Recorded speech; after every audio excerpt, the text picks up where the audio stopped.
no Estoril e convido você a visitar comigo o Espaço Memória dos Exílios para conhecermos histórias de pessoas que escolheram Portugal como lugar de refúgio e paz em tempos de guerra na Europa.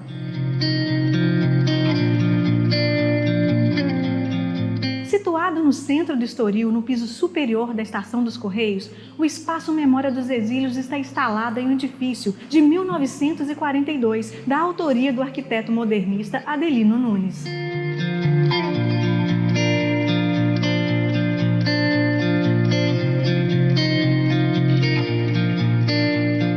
Inaugurado em fevereiro de 1999, tem como objetivo preservar a memória de um dos acontecimentos mais relevantes da história do Conselho, ter representado um local de refúgio, espera e passagem de milhares de exilados e refugiados dos conflitos europeus, particularmente nos anos 40, durante a Segunda Guerra Mundial. São registros fotográficos, objetos cotidianos e documentos, como as fichas dos refugiados que eram enviadas pelos hotéis para a polícia política do regime.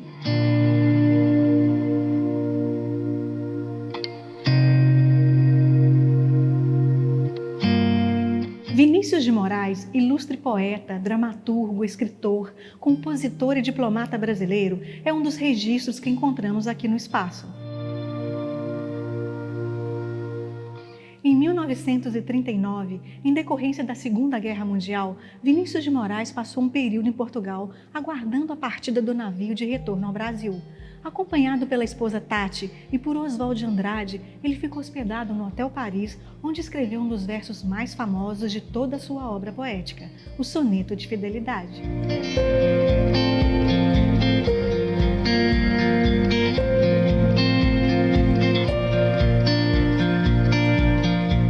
De tudo ao meu amor serei atento, antes e com tal zelo, e sempre e tanto, que mesmo em face do maior encanto, dele se encante mais meu pensamento. Eu possa me dizer do amor que tive, que não seja imortal, posto que é chama, mas que seja infinito enquanto dure.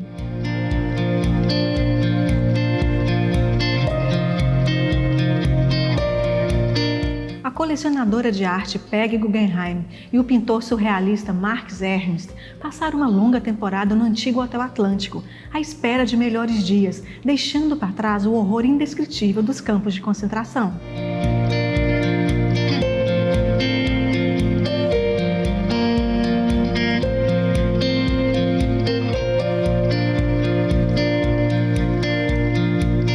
Uma das histórias que nós contamos aqui no Espaço Memória dos Exílios é a história da família Rosenthal.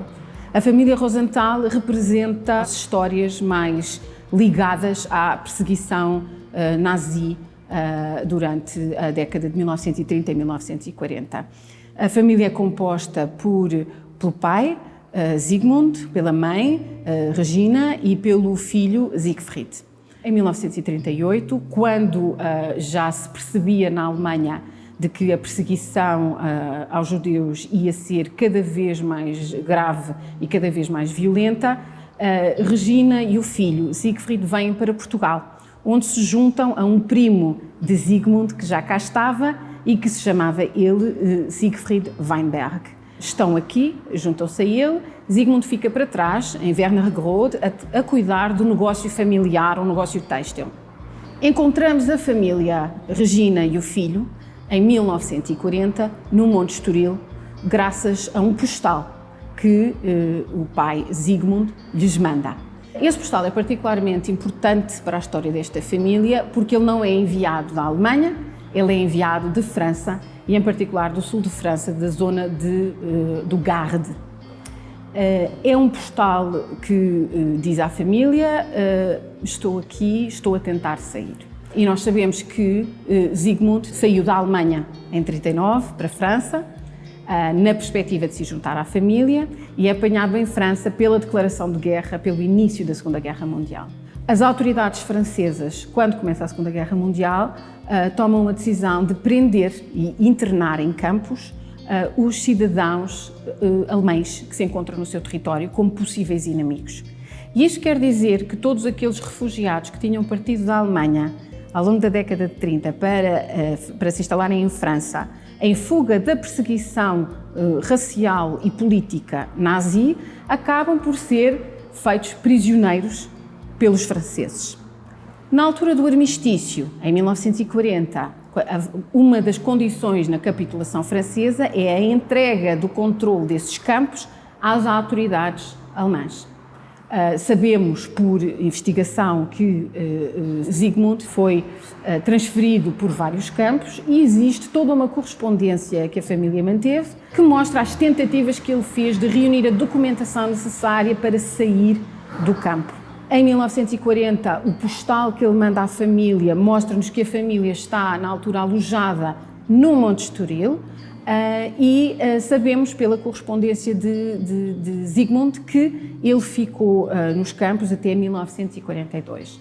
E em 1942 é transferido, deportado para leste, num comboio dirigido a Auschwitz. Sabemos, graças à investigação feita no Museu Yad Vashem, que desse comboio foram retirados, antes de chegarem a Auschwitz, cerca de 80 a 100 pessoas, homens, para irem trabalhar, para campos de trabalho forçado, e que Zygmunt não se encontrava entre eles. Sabemos também que desse comboio, quando chegou a Auschwitz, não houve seleção, ou seja, todas as pessoas desse comboio foram diretamente encaminhadas para a Câmara de Gás. A família manteve-se em Portugal. Siegfried acabou por se instalar já muito mais tarde, regressou ao Monte Estoril, onde morreu em 2014, e a família continua a viver aqui em Cascais. Aliás, é a família que nos empresta este postal que nós temos para esta exposição. A família tem outros documentos em sua posse, outros objetos, e o mais simbólico para nós, para além deste postal, é um relógio de ouro que Zygmunt entregou ao representante da Cruz Vermelha para que se fosse entregue à sua família em Lisboa. A família ainda hoje tem o relógio em sua posse e o relógio está aqui, em Cascais, numa casa de uma família cascalense que se instalou aqui por causa da perseguição de que a sua família foi vítima fora de Portugal. Uma nota de esperança na história da família Rosenthal é a história da mãe de Regina, da mãe de Siegfried Rosenthal, que se chamava Delfina Spiro. E no final da guerra, já penso que em 1947, chega a notícia de que Delfina Spiro sobreviveu ao Holocausto. Ela esteve no campo de Terezín, sobreviveu ao campo de internamento em Terezín e vem para Portugal já em 1947, junta-se à família e é cá que acaba por morrer, estando enterrada no cemitério judaico em Lisboa. Mas é um ponto de triunfo numa história de família que é marcada por este desaparecimento.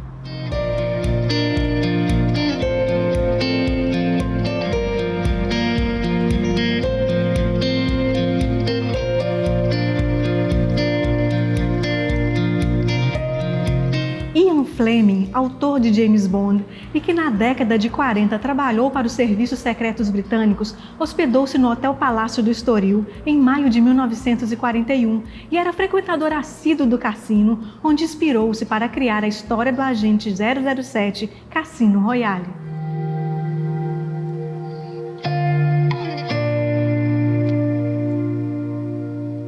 Uma das histórias que nós contamos no Espaço de Memória dos Exílios é a história de Antoine de Saint-Exupéry, o escritor e autor do romance supostamente infantil mais divulgado no mundo, O Príncipezinho, o Petit Prince.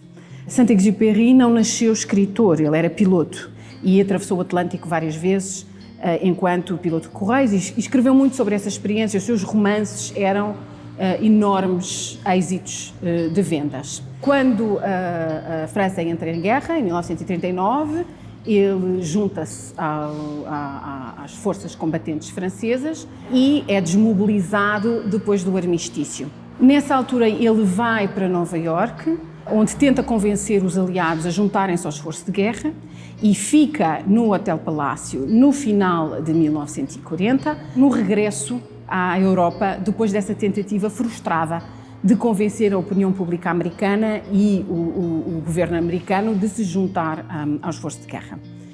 Aqui existe correspondência editada que ele escreveu quando estava aqui, que mostra que o seu estado emocional é abatido, depressivo, derrotado. Um livro que ele escreve mais tarde, relembrando a sua passagem pelo Estoril, é Lettres à un otage, Cartas a um refém, em que ele se dirige a um amigo, supostamente um refugiado judeu, em que descreve o ambiente que se vive em Portugal. Para nós aqui em Cascais, aquilo que é particularmente interessante é a descrição que ele faz do ambiente do Estoril.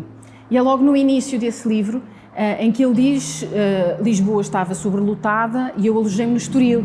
Alojei-me no Hotel Palácio e todas as noites via as pessoas a irem para o casino. E ele descreve o casino como um baile de máscaras, um baile de pessoas que já perderam tudo e que fingem que não perderam. E diz que tudo isto é muito triste, estas pessoas que apostam fortunas que já não têm, em divisas que já não existem, com roupas que já não têm nada a ver com o seu estatuto de hoje. O estatuto destas pessoas é de refugiados. E, portanto, esse livro para nós é muito interessante na medida em que contrapõe, é uma rara contraposição às memórias que nós encontramos das pessoas que por aqui passaram, que são, na sua maioria, memórias de tempos, pelo menos de alívio, de alguma felicidade momentânea, de algum prazer momentâneo, de irem à praia, de irem aos jardins do casino, de estarem em família e de já não estarem sob a ameaça imediata de prisão ou de morte.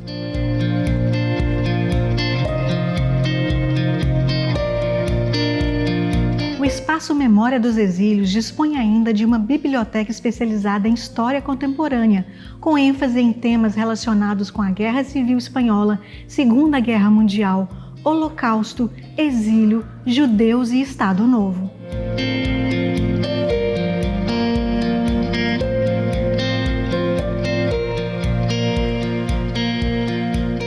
E terminamos por aqui a nossa visita ao Espaço Memória dos Exílios, um resgate à época em que o eixo Cascais-Estoril era um local de refúgio, espera e passagem para milhares de exilados e refugiados dos conflitos europeus. Obrigada por sua companhia. Eu sou Daniela Gonçalves e espero por você em nosso próximo encontro.